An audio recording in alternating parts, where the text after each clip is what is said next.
అందరికీ నమస్కారం. నేను మీ అడానరాజు. ఏపీలో ఫ్రీ బస్ అనేది ఈ మధ్యకాలంలో స్టార్ట్ అయ్యే అవకాశాలు ఉన్నాయి. అయితే అసలు ఆ ఫ్రీ బస్ అనేది ఎందుకు పెట్టారు? మొట్టమొదటిసారి ఆ ఫ్రీ బస్ అనేది మనం గమనించినట్లయితే మాత్రం ఢిల్లీలో ఫ్రీ బస్ని 2019లో మొట్టమొదటిసారి ఫ్రీ బస్ పెట్టారు. ఎందుకంటే ఢిల్లీలో ఎక్కువ శాతం ప్రైవేట్ ఎంప్లాయీస్ కావచ్చు, లేకపోతే ఉద్యోగస్తులు కావచ్చు, ఎక్కువ శాతం ఉంటారు. కాబట్టి మొట్టమొదటిసారి ఏదైతే లోకల్ మేనిఫెస్టో అనే అంశం మీద అరవింద్ కేజ్రీవాల్ గారు మొట్టమొదటిసారి 2019లో ఫ్రీ బస్ అని ఢిల్లీలో పెట్టడం జరిగింది. అయితే ఈ ఫ్రీ బస్ అనేది ఢిల్లీలో అన్ని రాష్ట్రాలు, అంటే ఇతర రాష్ట్రాల నుంచి వచ్చిన వ్యక్తులకు కూడా ఈ ఫ్రీ బస్ అనేది ఢిల్లీలో అందరికీ అనుకూలంగా ఉండేలాగా, లేకపోతే అందరు మహిళలందరికీ కూడా ఇది ఫ్రీగా ఇచ్చారు. కేవలం ఒక రాష్ట్రానికి మాత్రమే కాకుండా ఇతర రాష్ట్రాల నుంచి వచ్చిన వాళ్ళు కూడా ఢిల్లీలో ఉద్యోగస్తులు చేస్తారు. కాబట్టి ఎక్కువ శాతం ఇక్కడ ఎంప్లాయీస్ని ఎక్కువగా ఉద్దేశించి ఆ ఢిల్లీలో ఫ్రీ బస్ అనేది పెట్టడం జరిగింది. అసలు ఫ్రీ బస్ అనే కాన్సెప్ట్ ఏంటంటే ఎంప్లాయీస్ ఢిల్లీలో ఎక్కువ శాతం మంది ప్రైవేట్ ఎంప్లాయీస్ కావచ్చు, లేకపోతే ఇతర ఉద్యోగస్తులు కావచ్చు, ఎక్కువ మహిళలు అక్కడ 46% మంది ఉన్నారు. కాబట్టి ఖచ్చితంగా ఇది ఎంప్లాయీస్కి ఒక బెనిఫిట్గా ఉండే అవకాశం ఉంటుందనే ఉద్దేశంతో మొట్టమొదటిసారి ఢిల్లీలో ఫ్రీ బస్ అనేది అరవింద్ కేజ్రీవాల్ గారు మొట్టమొదటిసారి పెట్టడం జరిగింది. ఆ తర్వాత ఈ స్కీమ్ని తమిళనాడులో పెట్టారు. తమిళనాడులో 2021లో పెట్టారు. తమిళనాడులో ఇదే స్కీమ్ని, ఫ్రీ బస్ స్కీమ్ని.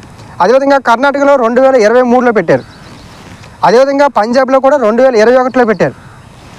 అదేవిధంగా మనకి తెలంగాణలో చూసుకున్నట్టు మాత్రం 2024లో ఫ్రీ బస్ని పెట్టారు. 2024లో ఇప్పుడు రేపు రాబోయే, అంటే ఈ మధ్యకాలంలో కూడా ఆల్రెడీ ఏపీలో ఫ్రీ బస్ని పెట్టే అవకాశాలు ఖచ్చితంగా ఉన్నాయి. ఎందుకంటే ఆల్రెడీ ప్రభుత్వం ఇక్కడ ఏదైతే ఫ్రీ బస్సు సంబంధించిన అంశం ఏదైతే ఉందో ఇక్కడ కర్ణాటకకి మన ప్రభుత్వం సంబంధించిన అధికారులను కర్ణాటక పంపించడం జరిగింది. ఎందుకంటే కర్ణాటకలోనే ఎక్కువ శాతం ఈ ఫ్రీ బస్ అనే అంశం ఏదైతే ఉందో అనేక రకాల సమస్యలు, ఇది కర్ణాటక కావచ్చు, తెలంగాణ కావచ్చు, ఈ రెండింటిలో కూడా ఎక్కువగా సమస్యలను ఎదుర్కొంది ఫ్రీ బస్ అనే అంశం ఏదైతే ఉందో. కాబట్టి ఇక్కడ అధ్యయనానికి, రెండు రాష్ట్రాలని అధ్యయనం చేయడానికి ఏపీ ప్రభుత్వం కొంతమంది అధికారులను పంపించడం జరిగింది. అదేవిధంగా మంత్రుల్ని, అధికారులను కూడా పంపించడం జరిగింది. కాబట్టి ఖచ్చితంగా ఈ ఫ్రీ బస్ అంశం ఏదైతే ఉందో కేవలం మన ఏపీకి కాదు, గతంలో 1, 2, 3, 4, 5, 6 రాష్ట్రాల్లో ఈ ఫ్రీ బస్ స్కీమ్ అనేది అమలు అవుతుంది. ఇప్పుడు ఏపీలో అమలు అయితే 6వ రాష్ట్రం అవుతుంది.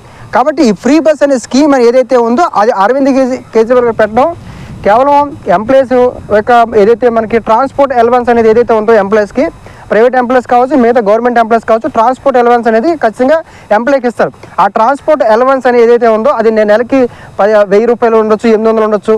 కాబట్టి ఈ యొక్క అలవెన్స్ బేస్ మీదే వాళ్ళకి మిగులుతాయి. కాబట్టి ఖచ్చితంగా ఈ యొక్క స్కీమ్ ఏదైతే ఉందో లోకల్ బడ్జెట్, అంటే నేషనల్ పార్టీలు కాకుండా ప్రాంతీయ పార్టీ మొట్టమొదటిసారి అరవింద్ కేజ్రీవాల్ గారు ఈ యొక్క ఏదైతే ఫ్రీ బస్ అనే కాన్సెప్ట్ని మొట్టమొదటిసారి ఢిల్లీలో పెట్టడం జరిగింది. అది సక్సెస్ అయింది.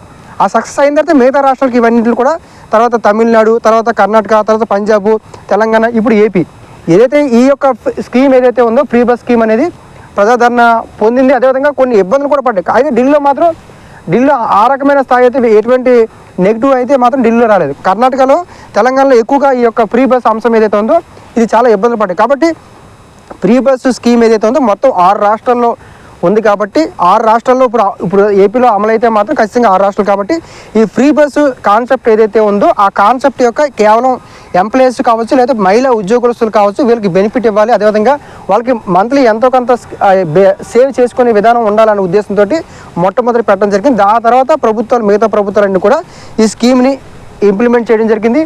ఇదే ఎలక్షన్ మేనిఫెస్టోలో కూడా చాలామంది పెట్టడం జరిగింది. కాబట్టి ఈ యొక్క ఫ్రీ బస్ అనే కాన్సెప్ట్ మీద మిగతా అనేక విషయాలు మీకు తెలియజేసే ప్రయత్నం చేస్తాను. అది నెక్స్ట్ వీడియోలో చూపిస్తాను. Thank you.